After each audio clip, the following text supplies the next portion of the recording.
Welcome to my final predictive mock draft for the 2024 NFL Draft.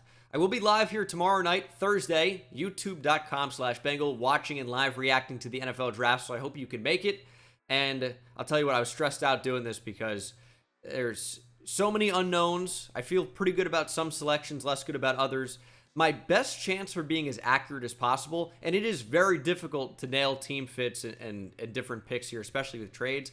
I aim for about 5 or 6 every year, or 7, and this year will be no different. I'd like to get, somewhere in that 7 range correct would be really nice, and it's tough. No one's going to even nail 20, or, good luck.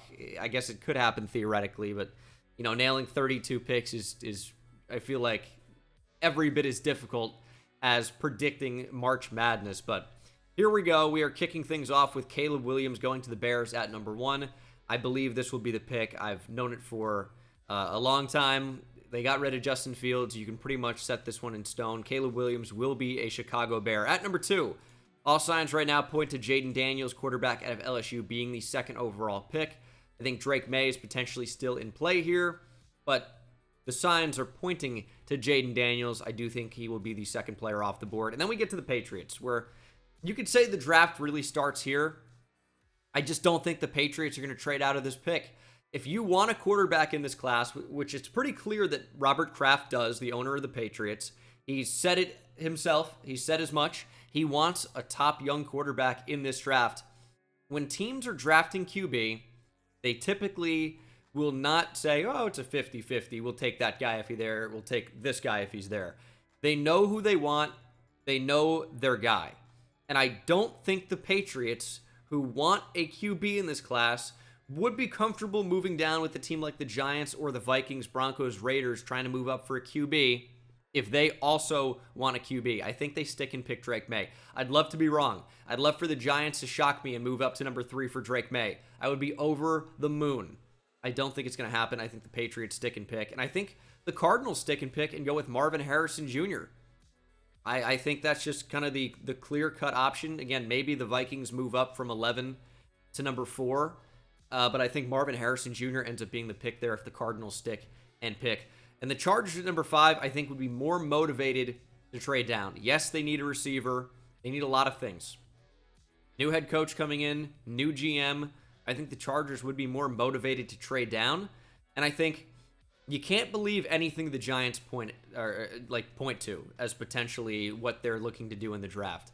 They've sent out so many smoke screens in the past. You look at Joe Shane saying how, the reports came out how Kayvon Thibodeau bombed the draft process with them, and then they drafted him and said, no, the interview actually went great. We just put that out there.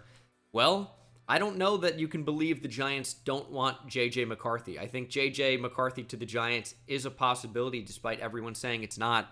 The Giants, we know, are going to be looking to get a QB, but I'm not sure if it'll be J.J. McCarthy. I think the Vikings, I think it certainly could be. Now, is it 11 and 23 straight up for number 5? I don't think so. When you're trading up for a QB, it takes so much. We've heard the Vikings maybe wouldn't want to move both first-round picks, but if you're moving up for your QB, I think that's a possibility. Maybe they get something back, but I am going to have the Vikings move here for quarterback J.J. McCarthy from Michigan. I'm not saying this is a given. I think McCarthy will ultimately go in the top 12. Is it a given he will be a Viking? I don't think so. Vikings, maybe the Patriots, maybe the Giants, maybe the Broncos. And I think 8 could be a trade down spot as well. 7 with the Titans could be a trade down spot. I don't think it's a given the Vikings move into the top 5 for their guy. And who knows if J.J. McCarthy even is their guy, but we know the Vikings are motivated to get in position for a quarterback.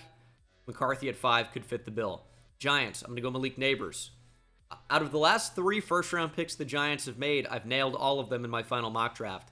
Deonte Banks last year, Kayvon Thibodeau, and Evan Neal the year before. This year, I do think it will be Malik Neighbors. I could definitely see Rome Odunze if Neighbors is off the board at number 5, but Neighbors will be my final prediction here for my favorite team, of course, the Giants. At number 7, could be a trade down spot, could be a receiver with Rome Odunze on the board. I'm going to go Joe Alt. Potentially the top tackle in the class. The Titans need one desperately, but they also need receiver potentially. Calvin Ridley's been brought in. They still have DeAndre Hopkins. Traylon Burks is obviously not phenomenal. Receiver could be in play. I think tackle's a little bit more of a pressing need. and it also fits along the best player available type deal. It's very close with Rome Odunze. I think Odunze I would value a little bit more than Joe Alt in terms of ranking players one-on-one, but I don't really think you can go wrong there with that pick. And then you get to the Falcons at 8, and this has been a really tough spot for me because I think it could be a trade down. But remember last year, and I'm not saying this is a one-to-one comparison, but remember last year when we thought the Falcons would trade down and get Bijan Robinson. Well, they didn't trade down. They stayed where they were, and they took Bijan, and I think the same could be true this year. We kind of expect the Falcons to be a team that would consider trading down. Maybe it's Rome Odunze here, but in the end, I'm going to go with the first defensive player off the board. I'm going to go Dallas Turner. Byron Murphy also could be in play, of course. Hookem, interior defensive lineman out of Texas. I'm going to go Dallas Turner today for the final mock draft. At number 9, Rome Odunze to the Chicago Bears. It almost seems too good to be true, and usually when it is too good to be true, it probably is. But Rome Odunze happens to fall to the Bears here. 0 trades inside the top 10 for a non-QB. Of course, just one move up was the Vikings to number 5. I think there could be more than that. Titans, Falcons, Bears all seem like trade down spots, potentially. I mean, the Bears only have 4 picks this year's draft. I don't think they'd be able to move up. I think Odunze falls into their lap. They decide not to trade down. Jets at number 10. It's Bowers or an offensive lineman. I guess a trade down is in play as well, but to me, this is Brock Bowers or no lineman, and I ended up going with Brock Bowers. I think he's easily a top 10 player in the draft. The Jets could certainly look to take a tackle here, no question. But you bring in Tyron Smith, you bring in Morgan Moses. You're all in this year. Aaron Rodgers, final year under contract, right? You're all in on this year. Bowers helps you be all in. Mike Williams, Garrett Wilson, Brock Bowers, Aaron Rodgers, and an unbelievably upgraded offensive line. Bowers ends up being the pick over an offensive lineman for me. But I don't think the same will be true of the Chargers. I think they will go with an offensive lineman. The question is it Talisa Fuanga out of Oregon State, or is it J.C. Latham out of Alabama? Those are really the two that I would key in on here. A true right tackle, and I think the pick ends up being J.C. Latham. Powerful, big mauler in the run game, plug-and-play guy at right tackle. I think you can go either one, really, between Talisa Fuanga and J.C. Latham. I end up going with Latham, though. And the Broncos are on the clock at number 12. This was an interesting one for me, and this sets up the first trade for a non-QB in this draft. I know, and we'll talk about this for a minute here, the Broncos and Raiders are heavily rumored to be taking a quarterback in this draft. And I could see it happening in the first round. It could be Bo Nix and Michael Penix. I get that. I can't believe it. I can't believe it until I see it. I don't really think that Michael Penix will be a first-round pick, but it's definitely a possibility. If the Raiders say he's our guy, or if the Broncos say he's our guy, they're going to take him earlier than what their true value might be. And these guys have potential, right? Guys can develop. Guys can get really good. Could be in play at the end of the first round as well. Team moving back up. Maybe it's one of these two teams. It would be tough for the Broncos with no second-round pick. So it almost seems like it's now or never if you want a QB. I get it. But I just don't think the value is there. And I think the Broncos might feel it out a bit more. And for a team like the Broncos without a second rounder, I think you could move down. And the Jaguars could potentially be moving up. They need corner pretty desperately on the outside. They have some picks to work with here. Maybe you move 48. Maybe it's 96. Maybe it's 48 and a pick swap. I could definitely see a number of things happening here. But Trent Baalke, I think, could definitely be in a position to move up. And I'll tell you what could be particularly interesting is the Jaguars moving their first-round pick for Brandon Ayuk. It's still tough for me to believe that the 49ers would trade a player as talented as that, but they seem very far away on trade talks. I guess I could see the Jaguars doing the Eagles-Titans draft day trade where A.J. Brown heads to the Eagles for a first-round pick, and the 49ers would be on the clock at 17.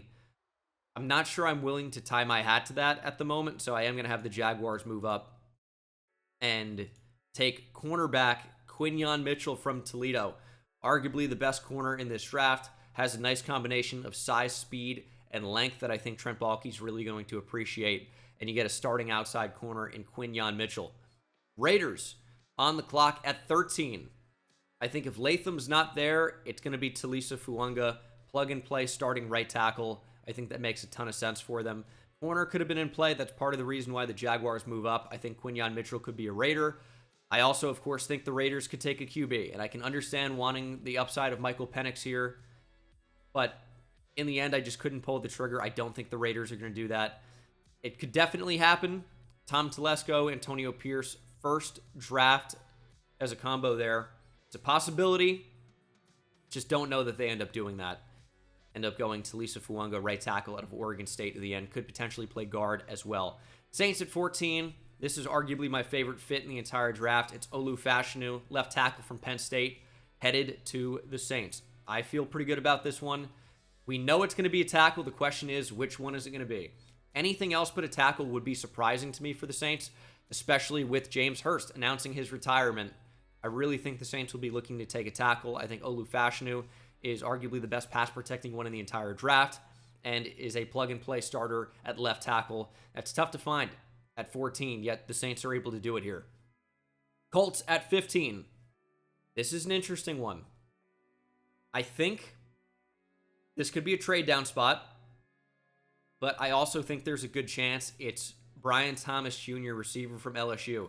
Freak athlete, touchdown machine, can really go up and get the football as well. I really like Brian Thomas Jr. I think he's a really nice combo to what the Colts already have with their offense. Get more playmakers for your young quarterback in Anthony Richardson. Josh Downs in the slot. Michael Pittman Jr. is your wide receiver one. Brian Thomas Jr. can be an awesome deep threat to space the field in that offense. He's an upgraded Alec Pierce. And just in terms of schematically, role-wise in that offense, Brian Thomas Jr. wouldn't be a rotational guy, but he'd be potentially a featured guy in that offense and a much-needed addition of speed and a big-time playmaker for Indianapolis. I know cornerbacks in play. I could see it, but it just didn't end up being the pick there for me at 15. Seahawks at 15 or at 16, I'm trading down. We know the Eagles could be looking to move up. They have multiple second-round picks. I think one of them could be headed back to Seattle, and that could motivate the Seahawks to move off of Troy Fautanu, who I think would be the number one player on their board at this point. Byron Murphy, absolutely, I could see him being in play as well. But the Eagles apparently are really motivated to move up for a cornerback. Howie Roseman's never been afraid to trade up. Yes, cornerback typically not in his MO of what he would draft in the first round, but I think this is a unique scenario where it's a real need for them. Wide receiver maybe even an outlier position of need as well, and that ends up being Terrion Arnold from Alabama. Alabama and Georgia, that's the Eagles team. It's a lot of it, right? So you got Jalen Hurts, if you want to count him as Alabama, certainly was for a minute, right? You have Devontae Smith. Now you bring in Terrion Arnold, Landon Dickerson in there as well. I'm sure there are more that I'm not going to think about for too long. Obviously, plenty of Georgia players.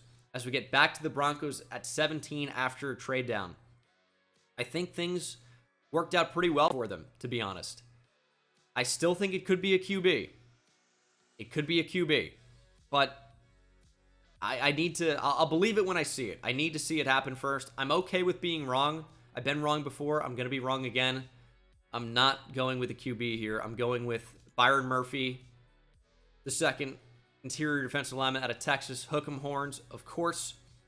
Murphy, to me, fits in with really 3 or 4 teams in this draft.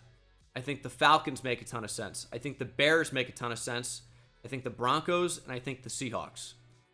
Those are the ones that stand out to me as Byron Murphy fits. The Bengals, of course, as well. But the Broncos ended up taking him at 17 and opt to maybe consider quarterback at a later date. I know that seems crazy. Trading for Zach Wilson doesn't stop them from taking a QB. I need to see it to believe it with Michael Penix Jr. and Bo Nix in the first round. Could absolutely happen. Everyone's saying it's going to happen. We'll see. Will Levis was potentially going to be a top 5 pick last year. You know, I bought that last year and ended up being very wrong. He went in the top of the second round. I could see something similar happen. And now with the Broncos getting a second-round pick here via trade down, well, maybe the Broncos could be somebody that move up again. They're at 48. That's potentially in range for a QB. We'll have to see what happens, but that's what I have happening.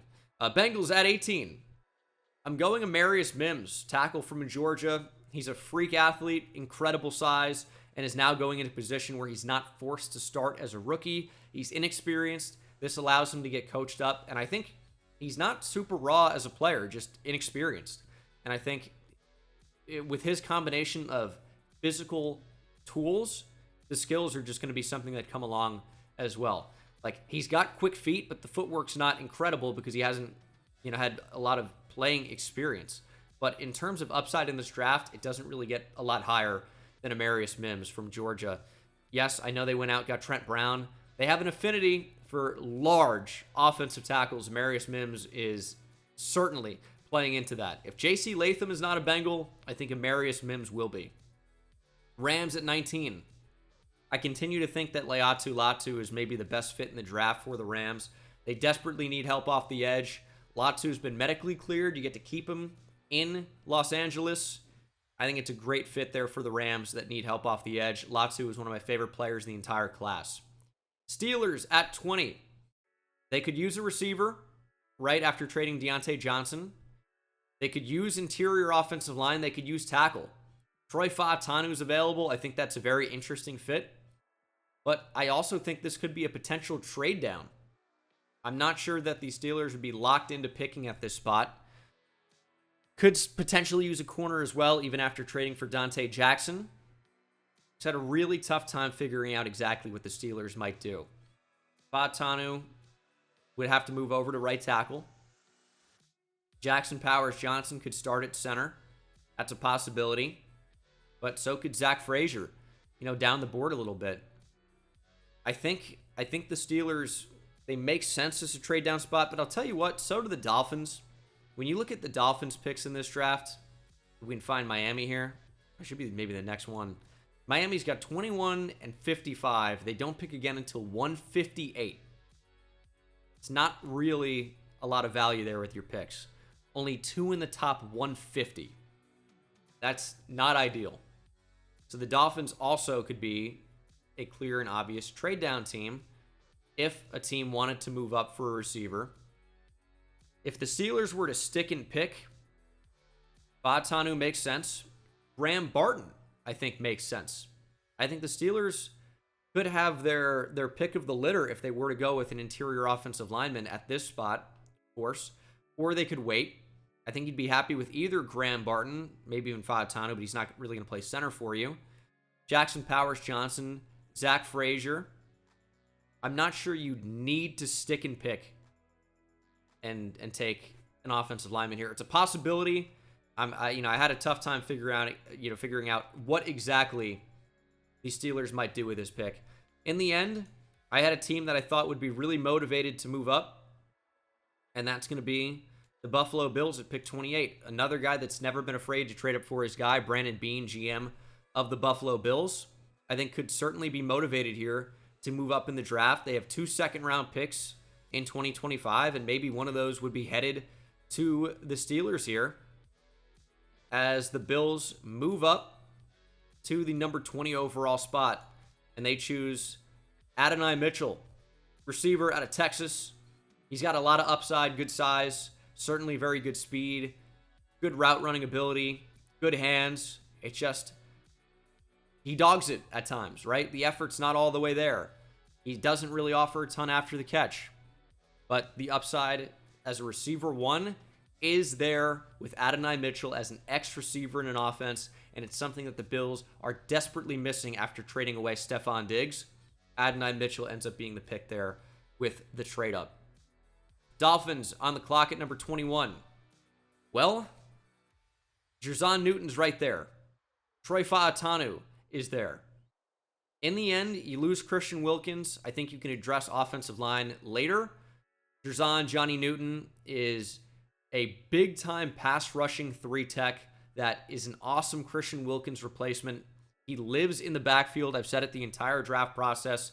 No one has gotten into the backfield more quickly or ferociously than Johnny Newton. Incredible speed, big pass rush upside. You look at where Kalijah Cansey went last year. I think Newton's in that same range. I think at 21, he makes sense there for Miami as the Seahawks are jumping up for joy because Troy Fautanu has remained on the board to be a plug-and-play replacement for Damian Lewis at left guard or right guard.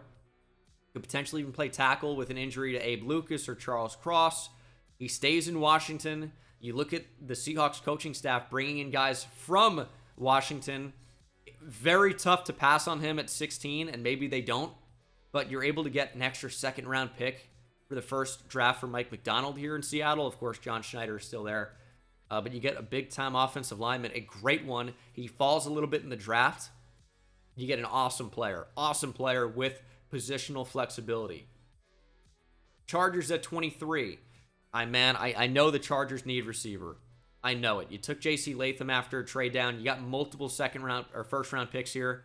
And yet, I'm still not going to go receiver. I look at receivers that are available. I'll tell you what, like, Lad McConkey could be interesting in this range. Xavier Worthy could be interesting in this range. I'm going to go Jared Verse. I know it's not chalk, right? But I think it's a possibility. You look at the age and injury history of Khalil Mack and especially Joey Bosa with the injury stuff. The Chargers need help off the edge. And, we expect Jim Harbaugh to try to build through the trenches. It's tough to do more than that, going offensive and then defensive line with J.C. Latham and then Jared Verse, who also slides a little bit, but I think he's a really good player. It makes a ton of sense for that spot. Cowboys at 24, I'm going Graham Barton from Duke. I think Tyler Guyton is absolutely in play at this spot. I think Jackson Powers Johnson's in play. Barton offers you a ton of positional flexibility. Probably not going to be an NFL tackle, but if you want him to play guard, you can potentially kick Tyler Smith back out to tackle, what he did at Tulsa, what you drafted him to be. He's a monster left guard, though, so you could also just stick Graham Barton at center, which he's also played at Duke and projects well to center in the NFL, and have a starting center to replace Tyler Biadasz. I think the Cowboys are going to end up being in a really good position after this draft. We'll have to see. With 24, I think they're going to be in a good spot. At 25, I have the Green Bay Packers going with, you guessed it, Cooper DeJean. Defensive back from Iowa. Can play safety, can play nickel corner, can potentially still play the boundary. You can move him all over. He doesn't miss tackles. He's instinctive. He's a playmaker, and he's athletic. He's a really good player. He teams up with Lucas Van Ness, reuniting from Iowa here with the Green Bay Packers. It's tough to find a spot for Cooper DeJean. He's a great player. He can do so many different things for you. He can return kicks as well. But I just don't know where to get him off the board. Is he the first safety off the board? Potentially. Potentially, if you want to call him a safety. But he's a great player. Buccaneers at 26. It really comes down to one of two players for me. And maybe it ends up being somebody else. This could be a corner, I guess. But for me, it feels like Jackson Powers Johnson or Chop Robinson. Do they want a plug-and-play starting center? Pretty good value here at 26. With guard flexibility if you want to go that direction in Jackson Powers Johnson. Or do you want the juiced-up, twitched-up edge rusher? It really is a tough call. In the end, I went for Jackson Powers Johnson, center out of Oregon. Ryan Jensen retires. We don't want the offensive line to be a problem. Jackson Powers Johnson, make sure that it's not. At 27, we go with the player I just talked about, and that is Chop Robinson, edge from Penn State. Super high upside. I talked about Amarius Mims having some of the highest upside in this draft. Chop Robinson's right in there as well. Has flashed good hand usage, just needs to develop counter moves, stay more disciplined in his rush lanes, but overall the athleticism is crazy. He can be a dominant pass rusher if he gets developed properly. He ended up being the selection there for me at 27 to the Cardinals. At 28, Steelers on the clock after a trade down. A lot of the good offensive linemen are off the board at this point. And I'm not sure exactly what they would opt to do here. I settled on Tyler Guyton from Oklahoma. I think he's going to end up being a first-round pick. I think the athleticism also off the charts. I think he's got big-time upside and would compete to be your starting right tackle pretty soon. Of course, we think Broderick Jones is going to move back over to left tackle. Getting a guy in Tyler Guyton that can play right tackle could be a very good fit for the Steelers that need help on the offensive line. And center is just one of those things you do not have to draft in the first round. I know you need center. You can do it if the player is good enough. But Zach Frazier could fall to you in the second round. Hunter Norzad could be there. Tanner Bordellini is going to be somebody down the board that could be a starter. Like, you can have really, really high starting center upside without taking that guy in the first round. Cedric Van Pran could end up being a starter. I think you look at Matt Lee from Miami. I don't totally agree with the PFF big board with these guys, but he could be a starting center in the NFL. And it's a good center class down the board. Really good athletes. High potential for success. But might be tougher to find an athletic freak right tackle. That's why Tyler Guyton ends up being the guy for me there at 28. Lions at 29. I went with Marshawn Kneeland from Western Michigan in my last mock, and I think that's a possibility. I think it's a fun one. But I also think Darius Robinson could be in play. I know corner's a need. Nate Wiggins, Kool-Aid McKinstry are both here. And those could be, really nice pickups for the Detroit Lions. Really, really could be. But I'm going to go with Darius Robinson. Offers you flexibility as a 4-3 defensive end that can also slide in if it's like third and long. Put him in at defensive tackle. This is not a small guy. He is 6'5", 295 pounds, 285 at the combine. That was unblockable at the Senior Bowl. This is a guy who is a really, really fun player with big-time upside in the Lions defense, and Aiden Hutchinson and Darius Robinson would create a very intriguing combo of edge rushers, and Robinson, of course, maybe even more interior defensive line than an edge, but still offers pass rush upside. I could also see Chop Robinson if he gets there. I could definitely see one of the corners. I could see Marshawn Kneeland. I was tempted to go Marshawn Kneeland again here, but I settled on Darius Robinson because of his positional flexibility and fit within the Lions team. Base defensive end in their 4-3, but third downs, obvious passing downs, kick him inside, and then it's a real problem. And that's when a designated pass rusher comes into play on the outside, and now you have a ferocious pass rush. Darius Robinson ended up being the selection. At 30, bringing back the Alabama trend to the Baltimore Ravens, going Kool-Aid McKinstry from Alabama to fit right in with the Baltimore secondary. Corner's a need for them. So is tackle, but I didn't really see a tackle on the board worth drafting. Maybe Jordan Morgan to play guard. I think that's a possibility, but this could be a team that waits on tackle. I think that's also something that could happen. Patrick Paul as well. Maybe he gets in the first round. Maybe it's Roger Rosengarten. He could be a first-round pick, but ended up going for Kool-Aid McKinstry there from Baltimore. 49ers on the clock at 31. The 49ers are a team that needs offensive line help. They need corner. Both of those things are available, but if you look at the 49ers, they don't have a lot of top picks in this draft because they're such a great team. 31, 63, 94. Well, would a team like the Cardinals, with so many top picks, be motivated to move up and trade one of those to secure their guy in the draft? I think it's a possibility, and maybe 35 and 71 from Tennessee would be enough to go and just trade up 4 spots for 31. Maybe that's too valuable of a pick. You don't want to give it up. Maybe 90 gets it done, right? But I'll do 71 for these purposes. The Cardinals move up, and they draft Nate Wiggins, cornerback from Clemson. He's got electric speed, has true amazing man cover ability. The effort's phenomenal with Nate Wiggins. He's just not a factor in the run game, not a good tackler, but has true island capabilities as a one-on-one corner. The length was disappointing. I thought he would have longer arms, and he's not strong enough to press NFL receivers probably, only 173 pounds. But the feet are fantastic. He's so fast and competitive. I like Nate Wiggins a lot. And the Cardinals move up 3 first-round picks. The 49ers slide a little bit. I don't feel like Brandon Ayuk's going to get traded. It's a possibility, but it's not something I feel confident in at this point. Leaving the Chiefs with the last pick of the first round here, and I'm going to go with Xavier Worthy, wide receiver from Texas. He's got electric speed. We know the Chiefs are going to be looking at receiver heavily, and based on the ones still available, Xavier Worthy out of Texas makes the most sense. Adonai Mitchell went at number 20. Didn't see another receiver for 12 picks, and it ends up being Xavier Worthy, back-to-back Texas receivers in terms of receiver 5 and 6 off the board. I think 6 receivers could absolutely go in the first round. I think Ladd McConkey could be one of them. I think maybe Xavier Legette could be one of them. Maybe he's number 33 to the Panthers. If you want a Panthers mock there you go. Xavier Legette to the Panthers at 33. This is my final mock draft. I'm aiming for 7 would be my dream, getting 7 right. In terms of the player to team fits that I feel best about, of course you can say, the top 3 or 4 picks in there could be pretty good. But I like Olu Fashanu to the Saints quite a lot. I like the Eagles getting Terrion Arnold. I don't like it as a Giants fan, but I think it's a possibility. I like Leatu Latu to the Rams. Graham Barton feels like a Cowboy. And then, your guess is as good as mine with some of these. And that's all this is. It's a guess.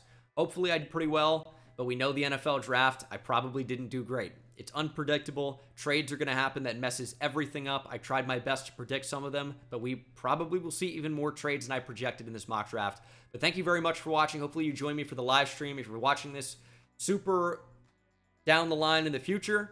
Make sure to tell me this aged terribly. It's a very unique and interesting comment. Never seen that one before.